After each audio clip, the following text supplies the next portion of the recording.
की चर्चाएं चल रही है उसको लेकर? नहीं, ऐसा कुछ नहीं। उत्तर प्रदेश में ना तो कोई स्थिति है, ना ही कोई अनुशासनहीनता है। ये अफवाह को प्रचारित मत करें। कुछ लोग मोहरा बन गए हैं, दिल्ली के वाईफाई के वो पासवर्ड हैं। वह स्वयं कांग्रेस पार्टी की मोहरा।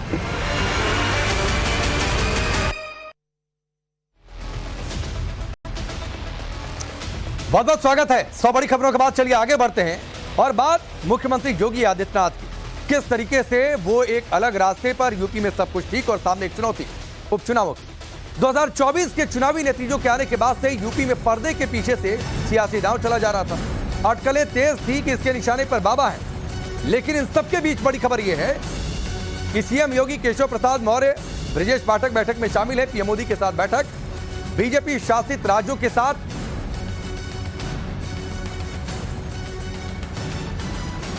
बीजेपी शासित राज्यों के मुख्यमंत्रियों की यह बैठक और उसमें प्रधानमंत्री मोदी शामिल हैं। भूपेंद्र पटेल, फडणवीस भी बैठक का हिस्सा हैं। इस वक्त की यह बड़ी खबर, बैठक शुरू हो गई है और इस तो बीजेपी शासित राज्यों के मुख्यमंत्रियों की यह बैठक और उस बैठक में प्रधानमंत्री मोदी और इस बैठक में मुख्यमंत्री योगी आदित्यनाथ, इस बैठक में केशव प्रसाद मौर्य, इस बैठक में ब्रजेश पाठक भी। तो आप देखिए, मुख्यमंत्री योगी आदित्यनाथ 5 किरदार और इन 5 किरदारों के बीच बाबा किस तरीके से असरदार। इस बैठक में केशव प्रसाद मौर्य हैं, डिप्टी सीएम उत्तर प्रदेश, और इनको लेकर कई तरीके की चर्चाएं भी। भूपेंद्र चौधरी जो कि यूपी बीजेपी के अध्यक्ष हैं, प्रधानमंत्री मोदी से कुछ दिन पहले इन्होंने मुलाकात की थी और यूपी में जिस तरीके से सीटें घटी बीजेपी की, उस पर एक डिटेल रिपोर्ट उन्होंने प्रधानमंत्री को दी। ब्रजेश पाठक डिप्टी सीएम उत्तर प्रदेश के दूसरे, ये भी हाल फिलहाल की समीक्षा बैठकों में शामिल नहीं थे। और सबसे किरदार एक अलग, अखिलेश यादव, जिन्होंने बीजेपी को बैकफुट पर धकेला। लेकिन फिलहाल केशव प्रसाद मौर्य को लेकर कई तरीके की बयानबाजियां, वाईफाई, पासवर्ड, कौन किसका मोहरा, ये सारी बातें पिछले कुछ समय में हुई हैं। जबरदस्त तरीके से हल्ला मचा है, लेकिन योगी सब कुछ झटक कर अपने तेवर में बने रहे। मोहरा से लेकर पासवर्ड तक के आरोप उछाले गए, लेकिन सीएम योगी का बुलंद आत्मविश्वास मोहरे से लेकर पासवर्ड तक सियासत पर हर बार भारी दिखा। कई किरदार जिनका असर हमने दिखाया, लेकिन इसमें सबसे असरदार मुख्यमंत्री योगी आदित्यनाथ, जिन्होंने ताबड़तोड़ फैसले लिए हैं और यह सुनिश्चित किया है कि आने वाले उपचुनावों में उनकी पार्टी की एक स्पष्ट रणनीति रहे सियासी सॉल्यूशन के। लेकिन सवाल यह है कि अब यूपी का सियासी सॉल्यूशन क्या दिल्ली में निकलेगा? विवाद खत्म हो जाएगा या उलझ जाएगा? दिल्ली में नीति आयोग की बैठक में मुख्यमंत्री योगी आदित्यनाथ पहुंचे, पीएम मोदी के सामने योगी बैठे थे। दिल्ली में योगी की मौजूदगी से साफ हो गया कि सब कुछ दूध का दूध, पानी का पानी हो जाएगा। एक बैठक अभी और शुरू हो गई है, वो बैठक है बीजेपी शासित राज्यों के मुख्यमंत्री की और उस बैठक में मुख्यमंत्री योगी आदित्यनाथ हैं, दोनों डिप्टी सीएम हैं। 3 तस्वीरें आपके सामने हैं। यूपी की टेंशन दिल्ली में सुलझेगी, सुलझाने में जुटे हैं बीजेपी के सभी दिग्गज। मुख्यमंत्री योगी आदित्यनाथ पहले नीति आयोग की बैठक में शामिल हुए। ये तस्वीरें आपके सामने हैं जब नीति आयोग की बैठक में शामिल होने के लिए मुख्यमंत्री योगी आदित्यनाथ पहुंचे हुए थे। अब दूसरी तस्वीर देखिए, बीजेपी शासित राज्यों के मुख्यमंत्रियों की बैठक चल रही है। इस बैठक में भी मुख्यमंत्री योगी आदित्यनाथ है और उनके साथ दोनों डिप्टी सीएम भी हैं। तीसरी तस्वीर, क्या प्रधानमंत्री मोदी और मुख्यमंत्री योगी आदित्यनाथ की वन टू वन अलग से मुलाकात होगी, जिसकी संकेत है, जिसकी खबरें भी हैं, जिसकी जानकारी भी है। और उस बैठक में क्या खाका खींच लिया जाएगा कि आखिरकार यूपी की टेंशन का सियासी सॉल्यूशन क्या है। चलिए, कुछ सहयोगी हमारे साथ जुड़े हुए। रविकांत राय हमारे साथ जुड़े हुए बीजेपी हेडक्वार्टर से, हिमांशु तिवारी वो भी बीजेपी हेडक्वार्टर में मौजूद है। सबसे पहले रविकांत, आपके पास आता हूं। बीजेपी शासित राज्यों के मुख्यमंत्री योगी आदित्यनाथ, दोनों डिप्टी सीएम, खबर क्या है अंदर से, मीटिंग का एजेंडा क्या, चूंकि सभी मुख्यमंत्री हैं, उसके बाद आगे की बात।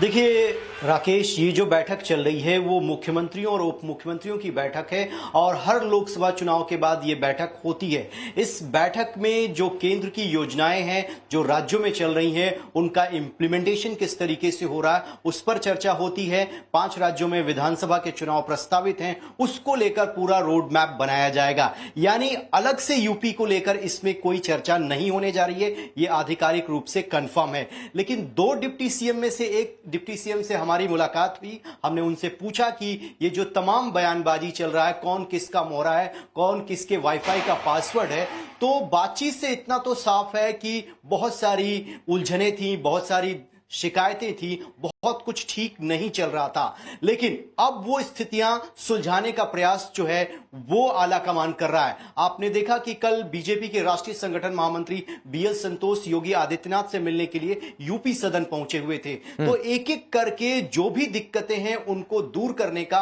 प्रयास किया जा रहा है और संगठन ये मैसेज दे रहा है कि योगी आदित्यनाथ यूपी में चेहरा है, वो राज्य के मुख्यमंत्री हैं और कोई ऐसी बयानबाजी जो उनकी छवि को नुकसान पहुंचाए, इनडिसिप्लिन जिसे माना जाए, वो नहीं किया जाएगा। लेकिन जो जेन्युइन दिक्कतें हैं जो कि हैं संगठन के अंदर, उनको दूर किया जाएगा और उसकी कवायद भी योगी आदित्यनाथ ने प्रारंभ कर दी है। मंडलवार जितने भी सांसद, विधायक, एमएलसी हैं वो उनको बुला रहे हैं, उनसे मिल रहे हैं, क्या कुछ दिक्कतें हो रही हैं, कौन से वो अधिकारी हैं जो कहना नहीं मानते हैं, जिसकी वजह से नेगेटिव माहौल बन रहा है। रविकांत, ये तो है कि ग्राउंड लेवल पर जो कार्यकर्ता है, जो संगठन के लोग हैं, उनकी शिकायतें कैसे दूर कर दी जाएं, उस पर हम खबरें पिछले कुछ दिनों से दिखा भी रहे हैं। लेकिन हिमांशु, एक बड़ा सवाल है कि ये तो सभी बीजेपी शासित राज्यों के मुख्यमंत्री, अलग से यूपी पर कोई चर्चा होगी नहीं, तो क्या मुख्यमंत्री योगी आदित्यनाथ और प्रधानमंत्री मोदी की अलग से कोई मुलाकात होने वाली है?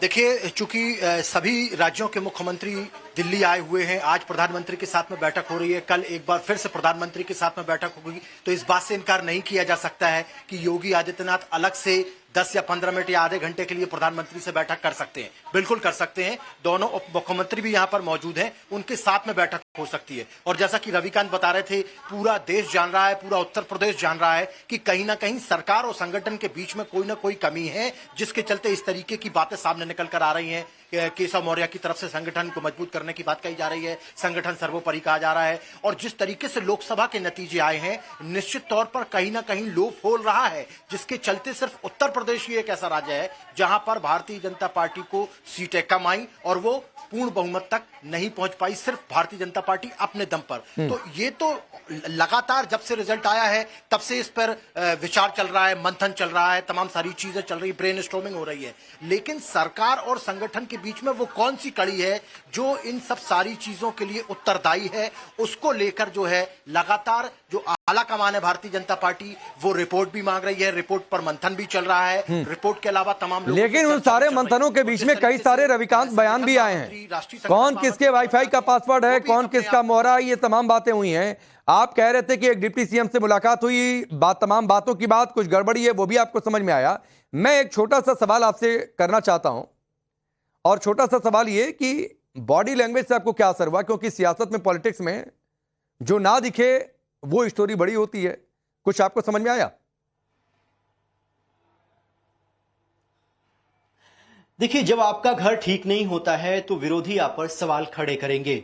सपा को यह लगता है कि लोकसभा के जो नतीजे आए हैं और जिस तरीके से खींचतान और उठापटक बीजेपी में चल रही है, उसका फायदा वो उठा सकते हैं और बार बार अखिलेश यादव, केशव प्रसाद मौर्य को टारगेट कर रहे हैं। वो कह रहे हैं कि वो दिल्ली के वाईफाई का पासवर्ड है, यानी कोई एक ऐसा व्यक्ति है जो डिस्टर्ब करने के लिए किसी को प्रमोट कर रहा है। ये विपक्ष की अपनी रणनीति हो सकती है, सपा की अपनी रणनीति हो सकती है। लेकिन जहां तक बॉडी लैंग्वेज की बात है, जो मुलाकात हुई है, उससे यही पता चलता है कि दोनों डिप्टी सीएम भी बने रहेंगे, मुख्यमंत्री भी बने रहेंगे और जो खामियां हैं उनको दूर करने के लिए। ठीक है, ये आपने बड़ी बात कही है रविकांत की, दोनों डिप्टी सीएम बने रहेंगे, सीएम तो बने रहेंगे, ये पहले से संकेत इसके मिल गए थे।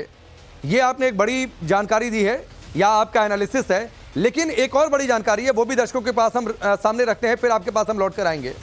मुख्यमंत्री योगी आदित्यनाथ दिल्ली आने से पहले अपना होमवर्क डन कर चुके थे, पूरी तैयारी के साथ दिल्ली आए हैं। योगी को पता है कि फेस टू फेस करने से पहले तैयारियां कैसे की जाती हैं। दिल्ली में 26 जुलाई की शाम योगी आदित्यनाथ ने कदम रखा और देर रात तक संगठन महामंत्री बीएल संतोष, जिसका जिक्र रविकांत अब से थोड़ी देर पहले कर रहे थे, बीएल संतोष उनसे मिलने पहुंच गए। यही नहीं, दिल्ली आने से पहले योगी प्रयागराज मंडल के विधायकों से मिले, उनसे फीडबैक लिया। इस बैठक में केशव प्रसाद मौर्य गैर हाजिर थे, हालांकि उनको बुलाया गया था, इस तरीके की जानकारियां थी। 2 दिन पहले 25 जुलाई को योगी लखनऊ मंडल के विधायकों से मिले। इस मीटिंग में दूसरे डिप्टी सीएम ब्रजेश पाठक गैर हाजिर थे। बीते 20 दिनों में 11 मंडलों के जनप्रतिनिधियों से योगी की मुलाकात होती है। मुख्यमंत्री योगी विधायकों से सीधे बातचीत करते हैं, उनसे फीडबैक लेते हैं, चुनाव में खराब प्रदर्शन पर समीक्षा करते हैं। योगी ने दिल्ली आने से पहले एक और बड़ी मुलाकात की थी। योगी केशव प्रसाद मौर्य को हराने वाली पल्लवी पटेल से भी मिले थे, जिसके कई सियासी मायने निकाले जा रहे हैं। इस तरीके की अलग अलग टिप्पणियां भी हुई हैं और उस पर भी विरोधी मजे ले रहे हैं कि आखिरकार पल्लवी पटेल से मुलाकात क्यों की है मुख्यमंत्री योगी आदित्यनाथ ने, क्या कोई संकेत देने के लिए या फिर क्या कोई बातचीत है। इस पर भी मैं रविकांत और हिमांशु से बातचीत करूंगा। लेकिन इस बीच सियासी खींचतान के बीच बीजेपी प्रदेश अध्यक्ष भूपेंद्र चौधरी ने बड़ा बयान दिया। उन्होंने विरोधियों को जवाब देते हुए साफ किया कि यूपी में सीएम योगी आदित्यनाथ ही रहेंगे, वो नहीं बदलने वाले हैं। यानी रविकांत जिसका जिक्र कर रहे थे, ये मैसेज बहुत क्लियर है कि यूपी में योगी ही रहेंगे, वो नहीं बदलने वाले हैं। तो जो लोग कयास लगा रहे हैं, चर्चा कर रहे हैं, उनको ये बयान जरूर सुनना चाहिए। जैसा मैंने कहा कि हम लोग एक राजनीतिक दल के नाते, लोकतांत्रिक राजनीतिक दल के नाते आपस में बातचीत कर रहे हैं और पूरी तैयारी के साथ आगे लोकसभा विधानसभा के उपचुनाव में जाएंगे। और मुझे विश्वास है कि उत्तर प्रदेश की जनता का विश्वास हम लोग। सीएम बदलने की चर्चाएं चल रही है, उसको लेकर नहीं, ऐसा कुछ नहीं। तो सीएम बदलने की चर्चा तक नहीं हुई और लोगों ने यहां पर कह दिया कि योगी की विदाई हो जाएगी, कौन आ जाएगा नहीं आ जाएगा। सोशल मीडिया से लेकर कई तरीके के बयान आपने सुने होंगे। यूपी बीजेपी में खींचतान पर राज्य के पूर्व डिप्टी सीएम दिनेश शर्मा ने कहा कि उत्तर प्रदेश में सब ठीक है, लोग अफवाह फैला रहे हैं, अपने अपने हिसाब से बात कर रहे हैं, संगठन सरकार की डिबेट खड़ी करने चाहते हैं, लेकिन वहां भी सब ठीक है। सुनिए। आप किसी अफवाह को प्रचारित मत करें। उत्तर प्रदेश में ना तो कोई स्थिति है, ना ही कोई अनुशासनहीनता है। सब में प्रेम भाव पहले से ज्यादा है और विपक्ष चिंता करना छोड़ दे। उनको अब अपनी चिंता करनी चाहिए, अपने दल की चिंता करनी चाहिए जो लगातार टूट रहा है। उनसे पूछो अभी ऐसी 2 महीना पहले ही तो उनका आधा दर्जन विधायक उनका साथ छोड़कर गए। तो रविकांत, जो आप जिक्र कर रहे थे वो बयानों से भी साफ है कि यूपी में योगी ही सीएम रहेंगे। आपने उसमें और ऐड कर दिया कि दोनों डिप्टी सीएम भी रहेंगे। कहा तो यहां पता नहीं कितने सपने सजो लिए गए, पल्लवी पटेल मिल रही मुख्यमंत्री योगी से, तो उस पर भी तमाम तरीके की बातें हो गई।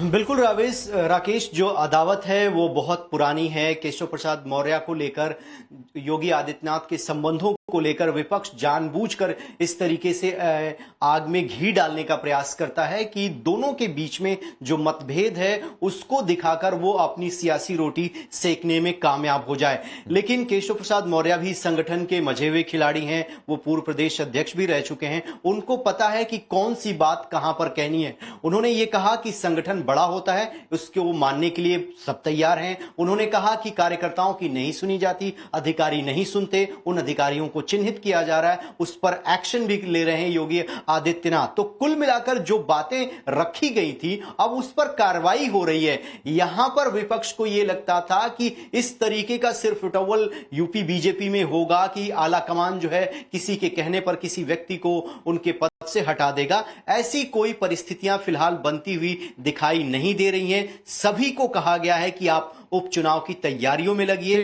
10 सीटों पर चुनाव होने जा रहे हैं और वहां पर बीजेपी किसी भी कीमत। और हिमांशु, जो ये बात रविकांत कह रहे हैं कि किसी ने जाकर कुछ कह दिया, उसके आधार पर किसी को हटा दिया, किसी नए को ला दिया, तो बीजेपी शायद यहां पर डिफर करती है कि ऐसा बीजेपी और उसके संगठन में नहीं होता है। नंबर 1 बात है। नंबर 2 बात है, हाल फिलहाल के बयान, मोहरा, वाईफाई, पासवर्ड पता नहीं कहां से कहां तक चला गया। लोगों को लगा कि परिवर्तन हो जाए, मानसून ऑफर तक दे दिया गया, संगठन सरकार के बीच डिबेट भी खड़ी हो गई। लगता है कि ये बैठकें समाप्त हो जाए दिल्ली वाली तो सारी डिबेट समाप्त। बिल्कुल, देखिए दरअसल में क्या है कि जिस तरीके से उत्तर प्रदेश में परिस्थितियां बनी, जिस तरीके से पार्टी के नंबर्स कम आए हैं, उसके बाद में लगातार जो सुर हैं वो उठ रहे थे। हालांकि योगी आदित्यनाथ का नाम लेकर किसी भी भारतीय जनता पार्टी के उत्तर प्रदेश के नेता ने डायरेक्ट उन पर अटैक नहीं किया, लेकिन जिस तरीके से नंबर गिरे हैं उस पर समीक्षा होनी चाहिए, उसकी बात होनी चाहिए। और नंबर इसलिए गिरे क्योंकि जो कार्यकर्ता थे उन्होंने सही तरीके से काम नहीं किया। कार्यकर्ताओं ने सही तरीके से काम क्यों नहीं किया? क्योंकि उनकी सुनी नहीं जा रही है। तो सारी चीजें एक दूसरे से जुड़ी हुई हैं, इसीलिए ये बात सामने निकल कर आई। दूसरी बात जो आपने जैसा कि कहा कि भारतीय जनता पार्टी जो है वो दूसरे कैडर बेस्ड पार्टी है, वो कोई भी निर्णय लेने के पहले सबसे नीचे से लेकर सबसे ऊपर तक सभी जगहों पर खंगालती है, चीजों को ठीक करने की कोशिश करती है। जब स्थिति बहुत ज्यादा खराब हो, जब विधायक ही सारे के सारे यदि विरोध में हो जाए मुख्यमंत्री के, तब वैसी परिस्थिति में निश्चित तौर पर भारतीय जनता पार्टी मानती है अपने विधायकों की बात और हटा सकती है। लेकिन वैसी परिस्थितियां हैं नहीं। भले कोई मानसून ऑफर देने की बातचीत कर ले, भले कह दे कि ऑफर बीच में आते जाते रहते हैं, मजे लेने के लिए तमाम बातें हो जाएं, लेकिन उस तरीके का कल्चर अभी तक तो कम से कम भारतीय जनता पार्टी में दिखा नहीं है। हिमांशु, मैं आप दोनों के पास लौट कर आता हूं। लोकसभा चुनाव के बाद यूपी में घटनाक्रम कैसे बदला, आपको यह भी जानना चाहिए। एक बार आपको फ्लैशबैक में लेकर चलते हैं कि आखिर लखनऊ का ये क्लेश, ये पूरा झगड़ा दिल्ली पहुंचा कैसे है। चुनावी नतीजों के बाद से उत्तर प्रदेश की सियासत में हलचल तेज हो गई थी। जब बीजेपी बैकफुट पर चली गई, जब उसकी सीटें आधे से ज्यादा कम हो गई, बीजेपी के खराब प्रदर्शन ने उन्हें बैकफुट पर धकेल दिया और उस बीच केशव प्रसाद मौर्य के स्टैंड ने सियासत में उबाल ला दिया। इसकी शुरुआत कहां से होती है वो भी जानिए। इसकी शुरुआत होती है 8 जून और 2 जुलाई की योगी कैबिनेट की बैठक में केशव प्रसाद मौर्य के गैरहाजिर होने से। इसके बाद 14 जुलाई को लखनऊ में प्रदेश बीजेपी कार्यसमिति की बैठक होती है। उसमें भी योगी कहते हैं कि अति आत्मविश्वास की वजह से चुनाव में नुकसान हुआ। ठीक एक दिन बाद यानी 15 जुलाई को कार्यसमिति की बैठक में केशव मौर्य बड़ा स्टेटमेंट देते हैं और वो ओवर कॉन्फिडेंस से हटकर अलग लाइन लेते हैं। जेपी नड्डा योगी के सामने केशव ने कहा कि संगठन सरकार से बड़ा है, जिसका जिक्र अब से थोड़ी देर पहले रविकांत कर रहे थे। इस बयान के बाद 16 जुलाई को दिल्ली में जेपी नड्डा और केशव मौर्य की मुलाकात होती है। जेपी नड्डा से प्रदेश अध्यक्ष भूपेंद्र चौधरी मिलते हैं और उसके ठीक एक दिन बाद 17 जुलाई को डिप्टी सीएम केशव प्रसाद मौर्य एक पोस्ट करते हैं और उसमें लिखा होता है सरकार से बड़ा संगठन, यानी दोबारा उन्होंने अपनी बात कह दी, वही बात दोहरा दी जो कार्यसमिति की बैठक में कही थी। 17 जुलाई को ही उपचुनाव को लेकर सीएम योगी बड़ी बैठक करते हैं। इस बैठक में केशव मौर्य और ब्रजेश पाठक की मौजूदगी नहीं होती। इस बैठक में योगी एक बड़ा डिसीजन लेते हैं। उपचुनाव के लिए 30 मंत्रियों की एक स्पेशल टीम बनाई जाती है, जिसमें ना तो केशव मौर्य को जगह दी जाती है और ना ही ब्रजेश पाठक को जगह दी जाती है। इसके बाद फिर से कयासबाजी शुरू हो गई, फिर से ऑफर दिए जाने लगे। 17 जुलाई को ही शाम में पीएम मोदी से यूपी बीजेपी अध्यक्ष भूपेंद्र चौधरी मिलते हैं और जो जानकारी मिली उसके मुताबिक 15 पेज की एक रिपोर्ट उन्हें सौंपते हैं कि आखिरकार यूपी में कहानी हुई क्या वजह रही कि बीजेपी यूपी में पिछड़ गई। इस पूरी कहानी में नया मोड़ तब आता है जब 22 जुलाई की तारीख आती है। 22 जुलाई को योगी के विभाग को केशव मौर्य की चिट्ठी जाती है। सोचिए, विभाग सीएम का और चिट्ठी भेज रहे हैं डिप्टी सीएम। केशव यूपी में कर्मचारियों के आरक्षण का ब्यौरा मांग लेते हैं। 22 जुलाई को ही केशव मौर्य की ओम प्रकाश राजभर से मुलाकात होती है। सीएम की समीक्षा बैठक छोड़कर राजभर केशव मौर्य से मिलने चले जाते हैं। 23 जुलाई को केशव मौर्य एक और सहयोगी से मुलाकात करते हैं और उन सहयोगी का नाम निषाद पार्टी के अध्यक्ष संजय निषाद, जो कि सरकार में मंत्री भी। इन मुलाकातों से एक मैसेज योगी के लिए जा रहा था, जो एक नैरेटिव सेट किया गया कि ये एक अलग तरीके की मुलाकात शक्ति प्रदर्शन है। इस तरीके की बातें विपक्ष की ओर से कही गई कि केशव मौर्य अपना शक्ति प्रदर्शन कर रहे हैं। इस बीच 25 जुलाई को प्रयागराज मंडल की बैठक योगी आदित्यनाथ बुलाते हैं और इस बैठक में केशव प्रसाद मौर्य को होना था, लेकिन वो गैरहाजिर रहते हैं। 26 जुलाई को दिल्ली आने से पहले योगी लखनऊ मंडल के विधायकों के साथ समीक्षा बैठक करते हैं। इसमें ब्रजेश पाठक गैरहाजिर रहते हैं। 26 जुलाई को शाम को, यानी कल की शाम, बीती शाम, योगी आदित्यनाथ दिल्ली पहुंचते हैं और देर रात बीएल संतोष से मुलाकात करते हैं। इस पूरी टाइमलाइन से आप समझ गए कि किस तरह ये लखनऊ का क्लेश दिल्ली तक पहुंचा है। लेकिन इस बीच हाँ, मुलाकातें प्रधानमंत्री मोदी से प्रदेश बीजेपी अध्यक्ष की 15 पेज की एक रिपोर्ट कि आखिरकार यूपी में हुआ क्या, और मुख्यमंत्री योगी आदित्यनाथ अलग अलग जगहों से कार्यकर्ताओं से मिलकर एक डिटेल रिपोर्ट के साथ पहुंचे हैं कि योगी यूपी का रायता जो फैला हुआ है, संगठन, सरकार, तमाम बातें, विपक्ष ने जो बातें कही उसको वो कैसे सुलटा देंगे, इसका भी एक डेटा, एक खाका लेकर वो पहुंचे हुए। दिल्ली में धावा बोलने से पहले योगी आदित्यनाथ फुल एक्शन में दिखे। चुनाव के बाद दावा किया गया कि पुलिस प्रशासन बेलगाम रही, जिससे कार्यकर्ता नाराज रहा, बीजेपी को नुकसान हो गया। इसीलिए मुख्यमंत्री योगी आदित्यनाथ ने 4 जून के बाद सिस्टम की क्लीनिंग का मिशन शुरू किया।